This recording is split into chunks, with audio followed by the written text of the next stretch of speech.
We're live. Hello, good afternoon, everybody. It is Friday, which means tomorrow it's the weekend. Welcome to Lessons in Leadership. We're up to episode 17. Can you believe? I can't believe how quickly. I only started this in October. The time is just going so quickly. But a warm welcome to everybody. I'm Mary Gregory. I'm absolutely delighted to welcome today Sammy Blindell. Hello, Sammy. Hello, Mary. So nice to be here. And I kind of have it that Sammy is a bit of the queen of the live Facebook Live video. So I feel like I'm in really safe hands today interviewing you. It should be the other way around, but I kind of feel like I feel safe. It's all good. So Sammy has done. So Sammy and I met on Penny Power's Mastermind. And I was blown away because she is such a phenomenal leader. And I just thought I've got to get her on here to interview her because your story, Sammy, you know, what you've achieved over the years, but also the lessons you've had, because you've kind of had the highs, you've had the lows, but you have had such phenomenal success by just being the most amazing leader. And one of the things I experience about you is whatever adversity is thrown at you, you just manage to navigate it really, really well and come from this incredibly loving place at the same time. Just phenomenal. So you've been a great inspiration to me. But I'd really like to know a bit more about your journey and for you to share that with the people that are watching today or watching afterwards. Just a bit about your journey and what you've achieved and how you got to be where you are, because there's kind of two things you do at the moment. One is brand builders, and the other is the One Drop movement, which again is about really giving back and causing something, a movement worldwide that will make a difference to the planet as a whole. So tell me a bit more about your journey. Oh, thank you, Mary. I just put my mute on a minute ago because we live on a boat and it's very windy today, and all you can hear is the creaking of the ropes. So if you hear creaking, it's not me, it's the boat. It's not your joints. I'm just going to put that out there right now. Oh gosh, my journey. Flipping heck. What a journey it's been. I started my first business at 2002. And that wasn't out of, oh my God, I'm dying to start my own business. It's because I'd been made redundant 3 Christmases in a row, and wow. I was done. I'd lost all of my confidence. I didn't even believe in myself anymore. I'd gone from being headhunted in big design agencies across England to losing my confidence completely. And I took it very personally. But when you actually lift yourself up with that helicopter hat and you're able to look at the fact of the situation, the companies that I had been drawn to were overtrading and ultimately sending all of their sales teams on lovely first class trips without managing their money properly, shall we say. Yeah. So after seeing that happen twice, 2 years in a row, when I could sense it coming, I remember it was the 5th of December 2002, and I could sense that something was happening in this business. And it was a very small business that I'd gone to, and I suppose I'd got a bit scared of big business, thinking, I can't control anything there. Like, you know, I am a bit of a control freak, but I think probably because of the experiences that I've had, you know, when I have let go and I've put myself in somebody else's hands from an employment point of view. And they were brilliant companies and we all really loved working for them. In fact, the second company that I was made redundant from, they'd headhunted me and I'd built up a design team. We had 6 designers, we were growing and really, really loved it. And when they walked us in, they marched, I think it was 52 of us into the boardroom and said, we're going to have to close. We've got no choice. You know, we've run out of money. It's like, how can you be running out of money? We're constantly managing the advertising campaigns for all these massive companies. How have you run out of money? But of course, they, you know, on the outside, it's all branding, darling. On the outside, it looks absolutely fabulous. But on the inside, they were obviously going through a traumatic time. And, you know, until you've been a business owner, I guess you don't really or could never really understand the pressure of what they must have been going through. But we all loved working there so much that we all said we'd work there for free. We were like, look, we'll help to get this company back on track. But it was too far gone. Wow. And I left that and just was devastated. I ended up temping, and I ended up working at the Environment Agency of all places in Sheffield, just temping and doing admin work, you know, photocopying and stuff like that. And I remember being stood at the photocopier one day, and this woman marched up. She just pushed me out of the way, and didn't say anything, just pushed me out of the way and started doing her work. And I just thought to myself, you know what? I'm more qualified than you. I've done more than you have. How dare you treat me that way? And then I thought, hang on, Sammy, you are really qualified. What the fuck are you doing here? Photocopying for somebody else? What are you doing? And it just, that realization, that light bulb was, hang on a minute, I am special. I have got something that I can make a difference with. And isn't it about time I started doing something with that again? And that had been about 9 months of just, you know, hamster wheel, hamster wheel, hamster wheel. Yeah. It was that moment, you know, and I thank that woman now for just being in the spirit and the energy of somebody who wasn't happy, you know, and is probably still there, and treating people exactly the same way. And I, you know, that to me was just like a massive trample on my values. And I think sometimes it takes something like that to just kickstart something, to remind you of what your values are, and to remind you about some of those non-negotiable qualities that we have, that we can. And what I heard there was how much we can get into that sort of trap. It's a self-imposed prison, really, of just being an automatic pilot on the hamster's wheel, as you described, where we're just going. And it takes something like that. It was that woman at the photocopier for you. It can be all sorts of things for other people. But it, like, that flicked the switch and you got that insight. Phenomenal. Switch, totally. And you know what, Mary? I don't think I've ever talked about this. It's just reminded me of that moment being at the photocopier, and I just, in that moment, I owned my value. I owned my gift. And I hadn't been doing that. I'd been owning my identity in a negative way, in a limiting way, which meant that I couldn't own my value. I couldn't own my gift. And I certainly couldn't own my impact. And so from that moment, I just got really excited. It was like I'd been born again. That was like, gosh, you know, I can see the world through different eyes now. Look at what you've done, what you've achieved, what you've grown, what you've built for other people. Well, Sammy, the only way you're really going to take control of this is if you do it for yourself. Like, don't allow somebody else to have control of your money. Don't you know, put your life in somebody else's hands. Be that leader in doing it. And I remember phoning my dad that night and saying, Dad, I'm thinking of starting my own business. And he said, oh, for God's sake, what, you know, I've been wanting you to do this for ages. Thank God, you know, like, now you're doing it. And I suppose that was the little boost that I really needed. And isn't it funny? Other people outside of ourselves can see it and we can't see it ourselves. But there's something about we've got to be ready to see it. We do. And you can't see, I think it's Kay, my friend Kay Story, she's part of Brand Builders Club. She says you can't see the label from inside of the tin. And I love that. You know, and that was just so true. And my dad said that. And I remember a really good friend of mine, Tim Bradley, we'd started in the design industry around the same sort of time. We'd been designers, we'd been freelancing, we'd worked for companies, and he was working for this big company at the time. And I remember sitting on his sofa, like, I'd had that call with my dad and I was due to go over and see Tim anyway. So I went over to Tim. I said, I just got off the phone from my dad and, you know, he's encouraging me to set up my own business. What do you think? And he said, Blinders, because that's what he called me. He said, Blinders, when you set up your company and you've got that up and running, he said, I'm going to come and work for you and we're going to be an incredible team. Let's just do it. And that also stuck in my head, because that then also gave me a bit of confidence. Oh, I've got some backing here, because I also had this unconscious fear of success as well. It's like, well, if I get big like those companies, and if they can be big and they can go under, then so can I.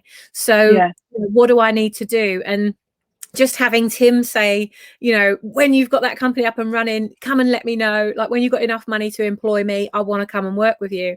And so it just, all of the things started aligning, and I took that leap of faith. Like, I'd never run a business before. I didn't know how to start. I didn't know what to do. All I knew was that I had something bigger inside me and I had to take the leap. Yes. So can I ask then, because you talk about a leap of faith. So, I think this is what many of us experience is the fear of, oh Mm. God, that can be, and you had a fear of success. So how did you manage your fear to act with such courage and take that leap of faith? Oh, it wasn't easy, Mary. It wasn't easy. I mean, I look back on me now, if only I could have had me go back to me then and say, it's going to be all right. It's going to be okay. You're going to go on to build another 9 companies, Sammy. You're going to create a global movement. You're going to support thousands of people to do that. Just have faith in yourself and lead, right? It's like you say, let go of your ego and lead. And I remember gosh, you're really taking me back now. I'm in that 2002, and it's 12. I keep seeing double numbers. It's really weird. Anyway, I remember going on this Business Link course. I don't know if you remember Business Link, Mary. I do remember Business Link, yes.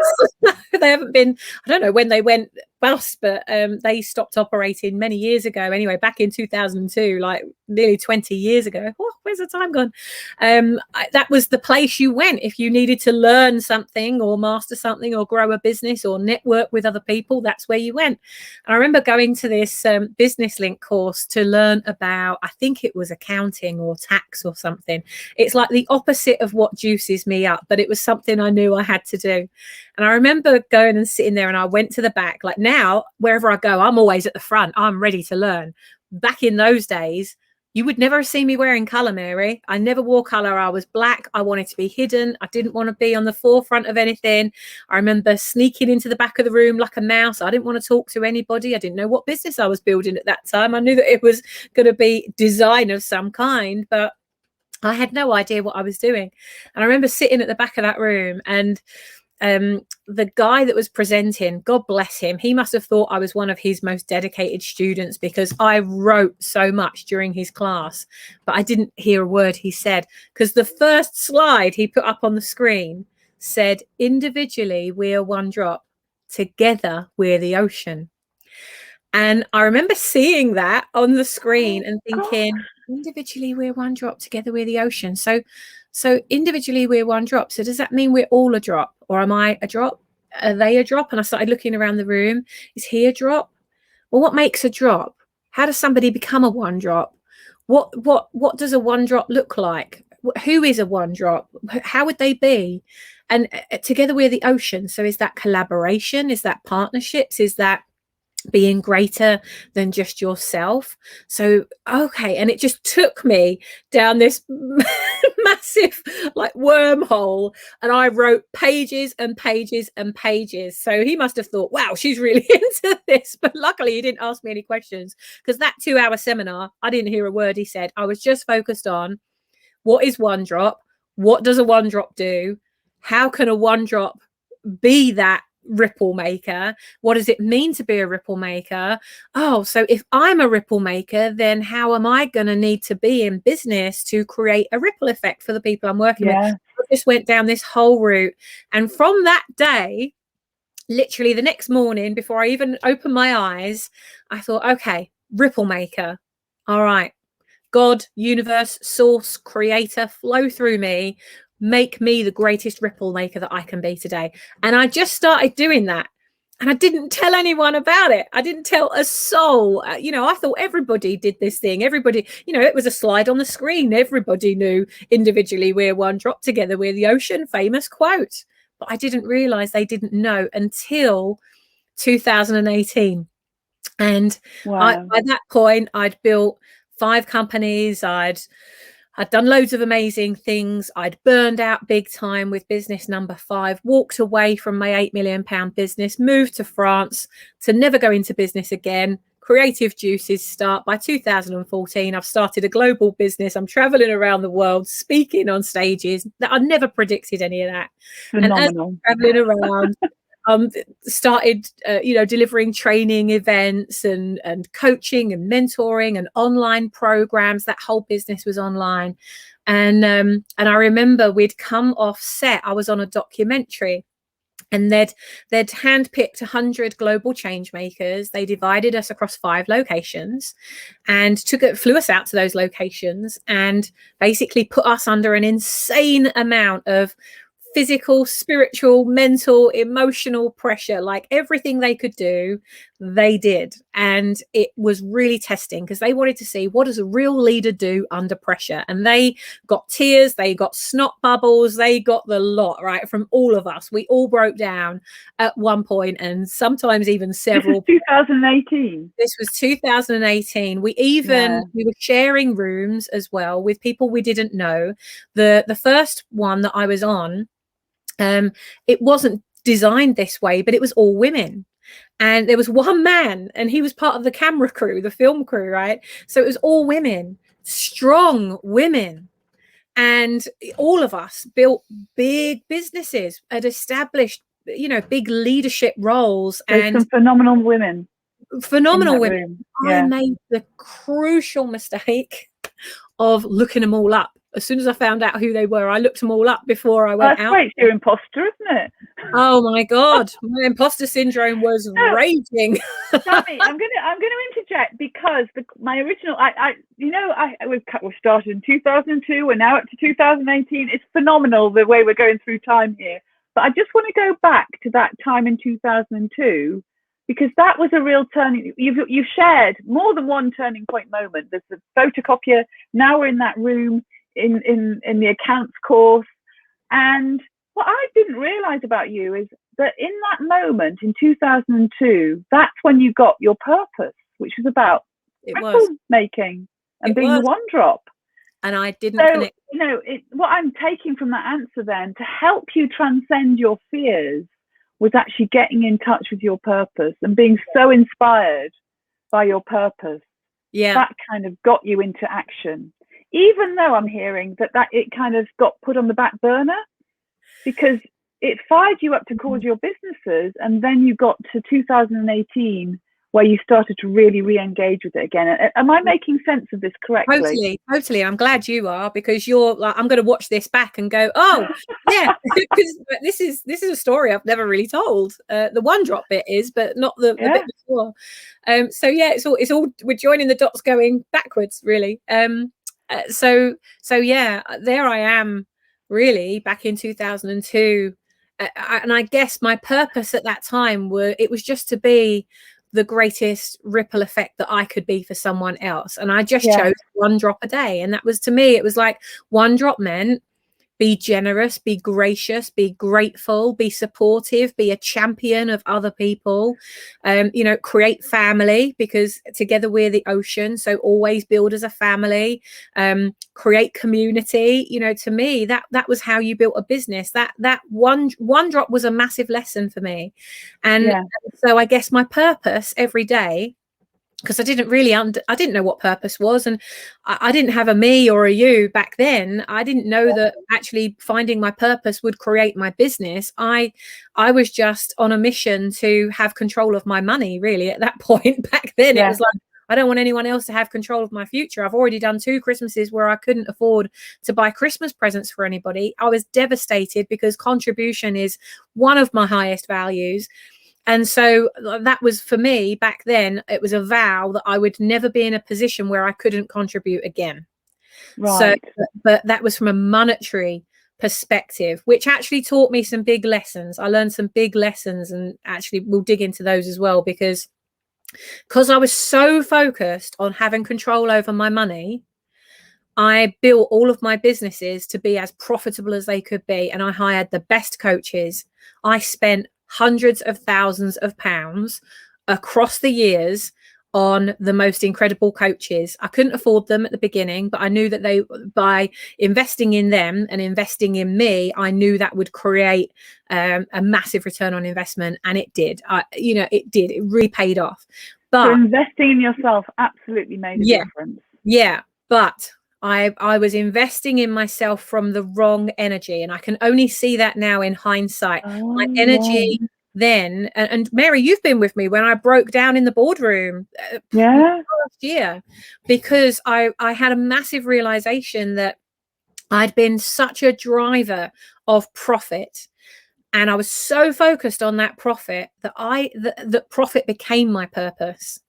And as a result of that, I had everything money could buy. I had the car, the I made it moment with my dream house, my I made it moment with my dream dog, the dream car, all the dream things. But I didn't have the things that money could not buy, which was love, which was family, which was time with those people. Yes, money can buy you time, but it just seemed like, the ultimate sacrifice for the things that I wanted was to make sure I was successful as possible so that I could have those things. It seemed like it was I could have that or I could have that. I couldn't have both. And I didn't have a good model around me of having a relationship and a business at the same time, because everybody that I was surrounded with, they were single, they were driven, they were focused. And interestingly, they were all men. And I ran an event once, and I remember I invited 50 people to this event. It was back in April 2007. And I invited them to join me at Malmaison Hotel in the centre of Leeds. And I got them all together in one room. And I said, listen, like, I've got a synergy with each and every one of you here. I've done really good business with every single one of you. I can pass you business. You can pass me business. And we've been doing that for a long time. So if we can do that, just makes sense that you could all be doing that as well. If you've got something in common with me and I've got something in common with them, you are all here to partner with each other. And I didn't realize that evening would go on to create a business development academy and my very first membership, charging £1,000 per member per year. That was back in 2007. I didn't even know I was creating a membership. But that I remember standing in the room and looking around, and I didn't even realize what I'd created. That night, I looked around the room. There was not one other woman in the room. I was the only woman in the room. Every single other person was male. And I remember thinking, God, isn't that interesting? Like, I even stood like a man looking at myself back then. I dressed that way. Like I was just another person focused on the profit. And everyone I was surrounded with, they were all focused on the same thing. So ultimately, my big lesson when I started to get twinges in my chest and when my heart started to really let me know, you need to take a rest, like you're going in the wrong direction. And I didn't listen to it. And it was only the fourth time that I was admitted into hospital when the consultant said to me, Miss Blindell, you've got to change what you're doing. The next time I see you in this room, I can't guarantee that what you are doing to your body is going to be reversible. You must change. And he went to walk out, and because he'd given me advice 3 other times before that, he came back, he put his hand on my shoulder this time, which he'd never done. And he said, you're free to make your own choices, but you're not free of the consequences of those choices. You have to change what you're doing. And that was like, that was the light. Powerful word. And I walked away from that and went, that's it. I'm done. I've built all of this and it's great, but I don't love my life. You were able to 3 hours a day. I don't love what I'm doing. Where's the connection with in 2018 to the group of women that you were part of, that you were in this course where you were learning about yourself? I presume you were peeling some of the layers back, and there you were with this group of women. Yeah. What brought you through to that, and then what went beyond that? Yeah. Let's just hear a bit more about that. Yeah, I think a really good question. I think once I'd had that realization, the universe went, right, Miss Blindell, I'm going to surround you with women. I'm going to make sure that you are really tapping into who you really are. You're a mama bear, you're a nurturer, you're a community creator. Let's get you back there. And it was like the universe kicked me in the pants and it just said, that's where you're meant to be. And actually I realized that my purpose wasn't to focus on profit. My purpose was to focus on purpose, and that's what I did. I got really on purpose, and that's what took me all around the world. And then I was cherry picked to be part of that documentary, so there I am with these other women and a film crew, and we just did the most amazing things. I look back on it very fondly now, but at the time, we had confession cams in our room. We weren't allowed the lights on in our room. We had to turn the lights on, and like that really kind of ugly ring light that lights up. So you're telling all your got one here. Yeah. You know, so the confession cam that got used a lot. If you think of Big Brother, but 50 times more intense, you know, and just, yeah, I suppose it was like Big Brother, I guess, but also The Apprentice, because they had us competing against one another. We had to go out, we had to raise as much money as possible for different charities and things. And so there was a lot of pressure on us to perform because we were all leaders and we were all good at sales. And so, you know, it was really interesting to see how that was playing out. And those of us that kind of grouped together and said, no, come on, let's do this with love. Let's do this with kindness. And then there were others that were like, I will do anything at any cost to make sure that I win this. And it was really interesting to see how that folded out. And from that, at the end of filming, my friend Lynn Rose, she said to me, because she lived in LA and we were filming in San Diego and I was flying back out of LA. And she said, look, it's just a couple of hours away. I live in LA. Come and get a lift with me. But we're not going to leave now because traffic will be terrible. So let's go shopping. And which was music to my ears. I can always deal with that. So we're walking around this beautiful little place called Seaport Village in San Diego.